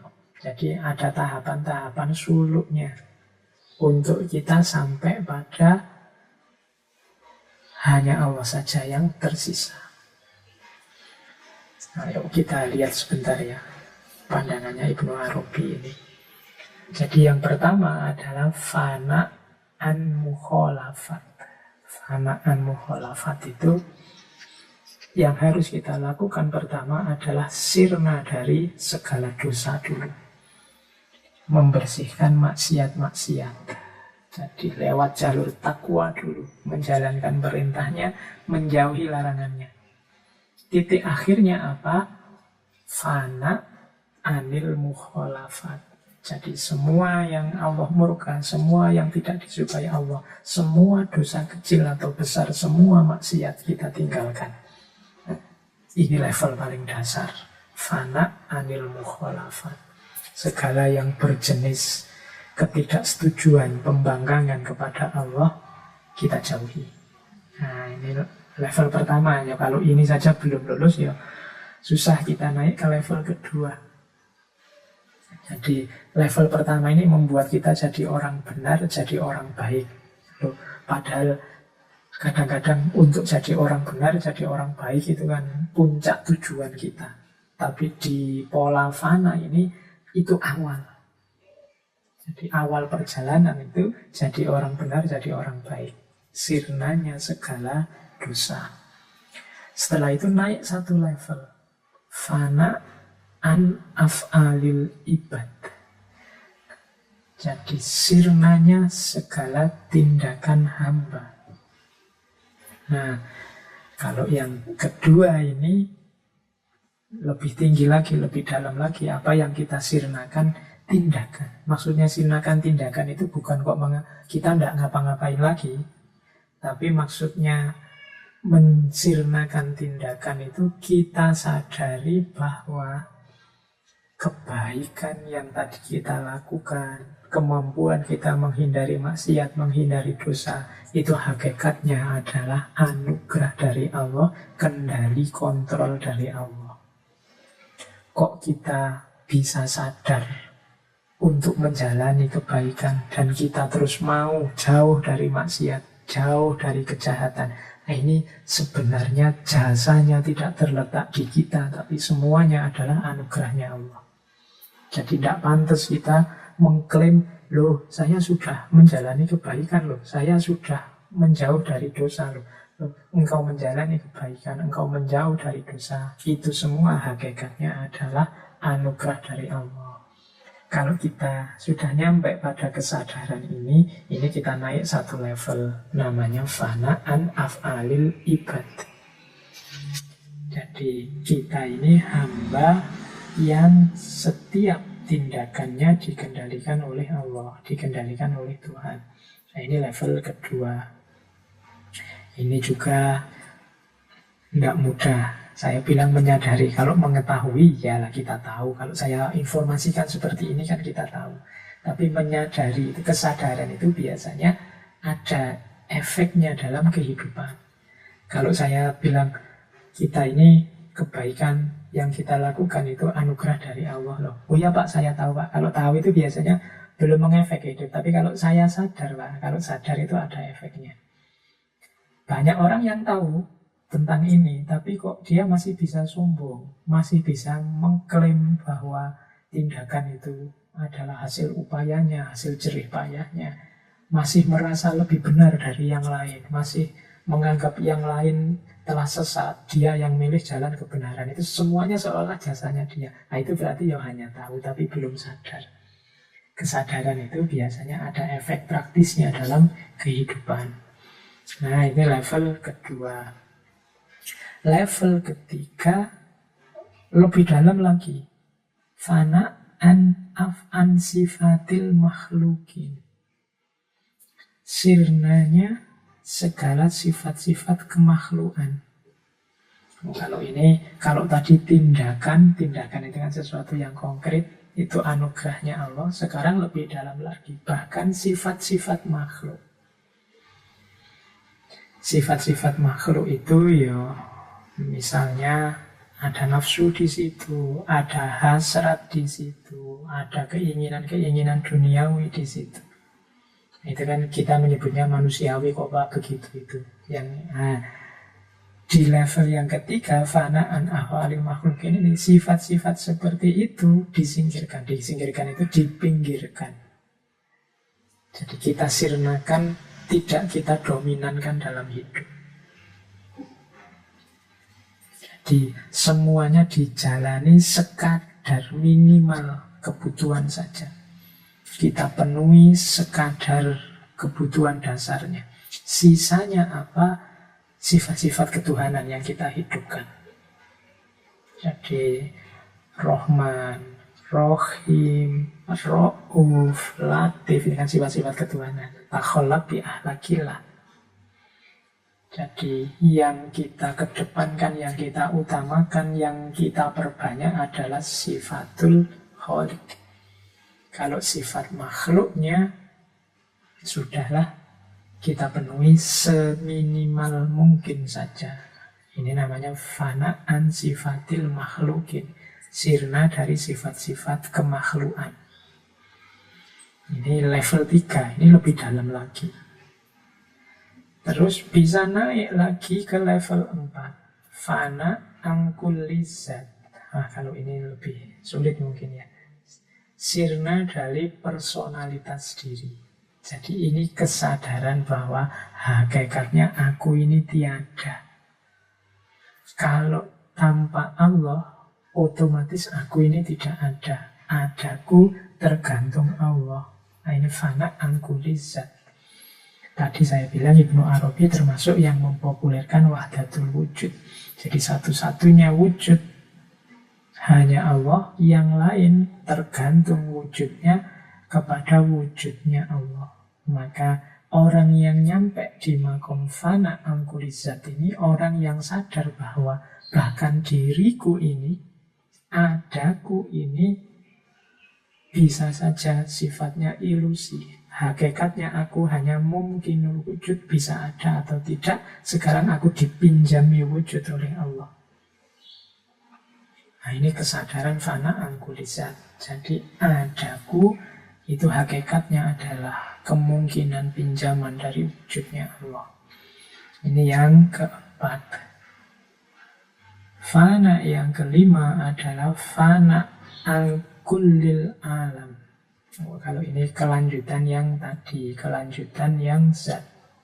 Kesadaran lebih jauh bahwa tidak cuma aku yang mungkin wujud, tidak cuma aku yang wujudnya tergantung Allah, tapi alam semesta di sekelilingku juga tergantung pada Allah. Nah, ini namanya fana angkullil alam. Yang di sekelilingku juga ternyata juga tidak hakiki. Semuanya mungkinul wujud. Ada atau tidaknya tergantung pada Allah. Ini fana angkulil alam. Puncaknya adalah fana angkul lima siwallah. Jadi sirnanya segala sesuatu selain Allah saja. Ini kesadaran puncaknya adalah kesadaran bahwa aku tidak ada, alam tidak ada, semua sifat-sifat kemakhlukan itu tidak ada, tindakan juga tidak ada, apalagi yang dosa-dosa kegelapan, semuanya tidak ada. Satu-satunya yang asli ada itu hanya Allah saja. Fana al-kulli ma siwallah. Ini pengalaman paling puncak, berarti pengalaman merasakan bahwa Allah adalah satu-satunya. Segalanya itu tidak ada. Kalau pakai bahasa Jawa, segalanya itu hakikatnya adalah kekosongan, suwung. Isi satu-satunya hanya Allah. Oke, jadi ini namanya pola fana. Jadi dari kelenyapan, semuanya dilenyapkan sampai satu-satunya yang ada hanya Allah. Makanya fana itu kalau dalam dunia tasawuf, misalnya dalam gagasannya Abu Yazid Bustami selalu dijejer dengan bako. Jadi fana itu lenyapnya semua makhluk dan bako itu tetapnya Allah sebagai Tuhan. Fana, bako. Nah ini pola peak experience yang model fana. Jadi ada peak experience model eksistensial, kesatuan seperti itihad hulul wahdatul wujud, juga ada model intelektual, model ma'rifat, mukasyafah, muzahadah, dan lain sebagainya. Nah ini belum saya jelaskan model perjumpaan, pengabdian, pengorbanan, itu ya pola-pola yang lainnya. Tadi sudah saya singgung sedikit. Yang penting inilah puncak pengalaman kita dalam beragam. Oke, waktunya sudah mau habis. Saya tambah satu saja lagi, yaitu jalan menuju religious peak experience. Bagaimana caranya biar kita sampai pada pengalaman puncak tadi. Ini kalau dalam tasawuf namanya suluk. Jadi suluk itu dari kata-kata salaka yasluku. Jadi artinya berjalan. Jadi suluk itu berarti menempuh perjalanan. Kalau dalam Islam ya arahnya jelas, perjalanan itu ilaihi. Meskipun awalnya juga Allah, dari Allah menuju Allah. Makanya inna lillahi wa inna ilaihi. Jadi kita itu dulunya berasal dari Allah, kemudian dihadirkan ke dunia untuk kembali menempuh jalan menuju Allah. Karena tempat kembali kita ya lagi-lagi Allah. Jangan sampai kita salah tempat kembali. Maka kita harus melakukan suluk, perjalanan yang benar. Oke, secara umum kalau dalam tasawuf ya perjalanan itu modenya adalah menempuh makom. Nanti setiap sufi punya konsep sendiri. Makom itu seperti terminal-terminal yang harus dilewati. Yang di tengah perjalanan nanti mendapat anugerah dari Allah sebagai fasilitas dalam perjalanan, namanya akhwal. Akhwal itu kondisi jiwa. Jadi kondisi jiwa anugerah Allah karena kita menempuh perjalanan dari terminal ke terminal tadi. Misalnya kondisi jiwa yang uns, kondisi jiwa yang lembut, kondisi jiwa yang mahabbah, penuh cinta, dan lain sebagainya. Nah, kalau itu anugerahnya Allah. Tapi bertobat, sabar, uzlah misalnya, ini namanya makom. Setiap sufi punya urutan makomnya sendiri-sendiri.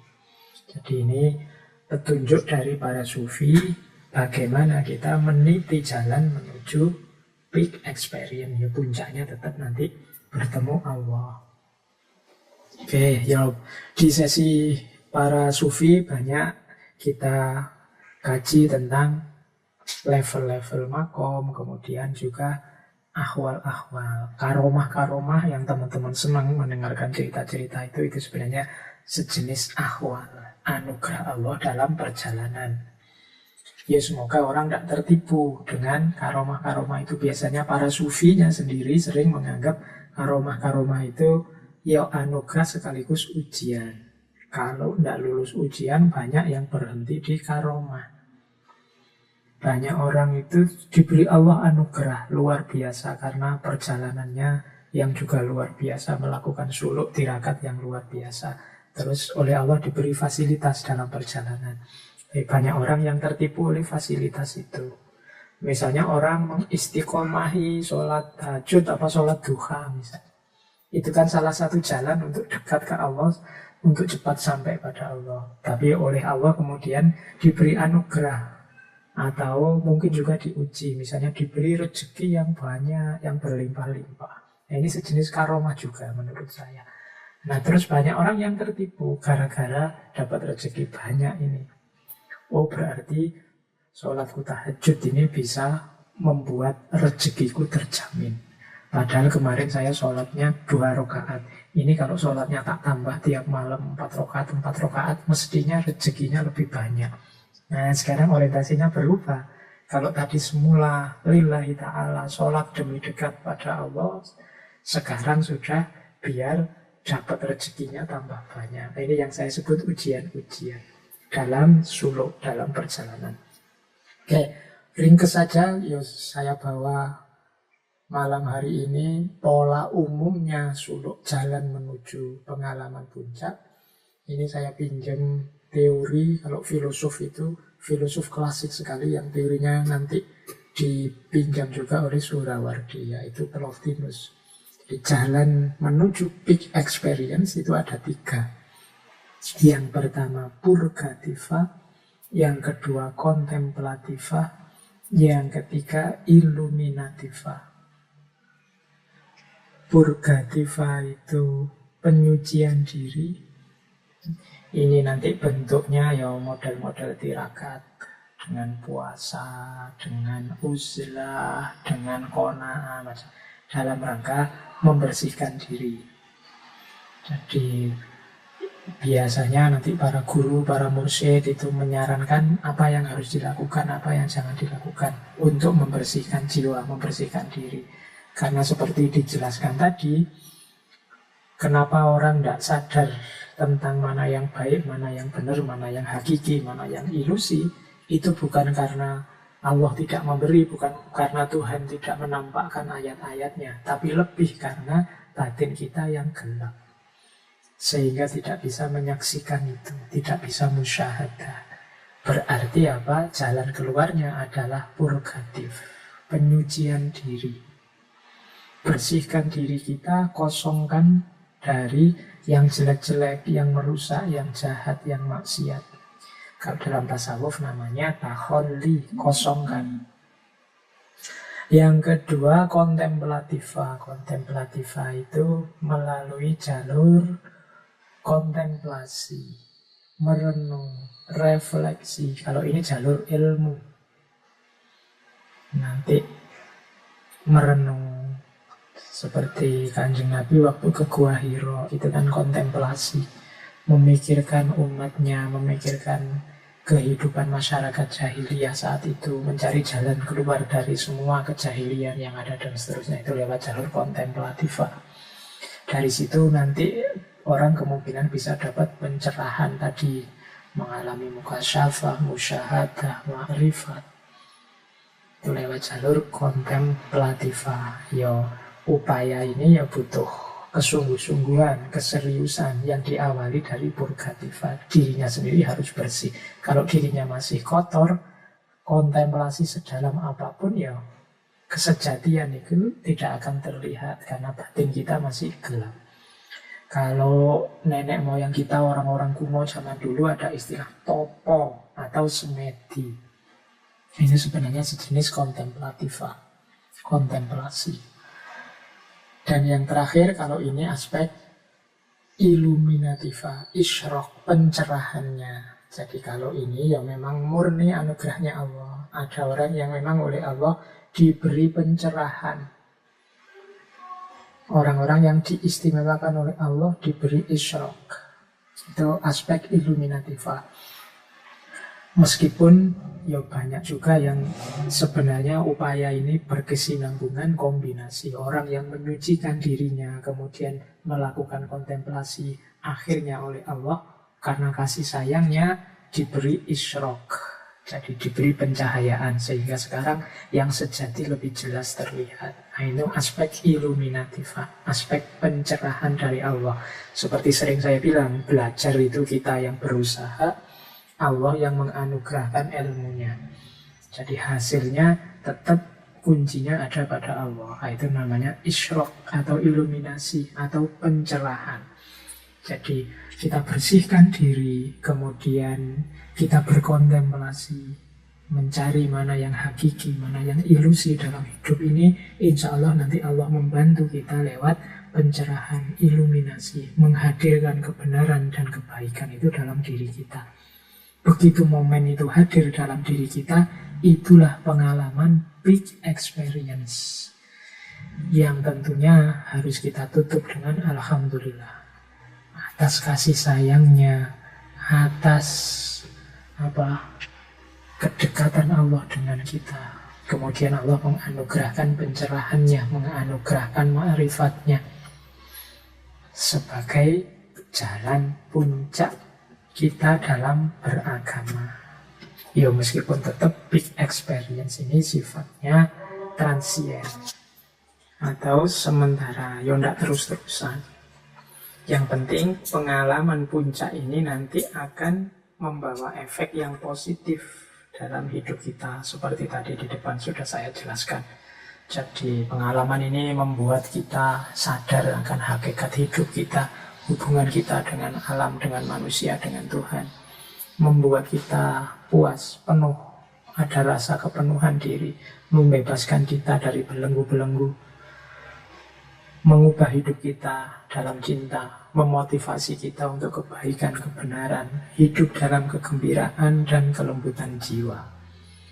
Oke, baik teman-teman, saya kira itu beberapa materi yang saya sampaikan minggu ini tentang religious big experience. Semoga sedikit banyak ada manfaatnya. Ya saya membawa materi teori dari beberapa tokoh jadi satu. Kita pilih-pilih yang sekiranya ada manfaatnya untuk teman-teman semua. Bagi yang penasaran, ingin lebih jauh memperdalam, akan sangat membanggakan saya. Teman-teman berarti menjelajahi lagi, membaca lagi. Kalau bahasanya agama itu kan mansana sunnatan hasanatan. Memancing teman-teman untuk mau belajar, itu bagi saya pahala tersendiri, karena berarti saya dianggap mencontohkan yang baik untuk belajar, untuk nambah ilmu. Insya Allah upaya bersama kita untuk menempuh jalan keilmuan ini mendapat ridhonya, sehingga nanti membuahkan manfaat, maslahat, barokah untuk hidup kita fid dini wad dunya wal akhirah. Baik teman-teman, saya kira itu sesi kita malam hari ini. Kurang lebihnya mohon maaf. Wallahul muwafiq, wallahu a'lam bishawab. Wassalamualaikum warahmatullahi wabarakatuh.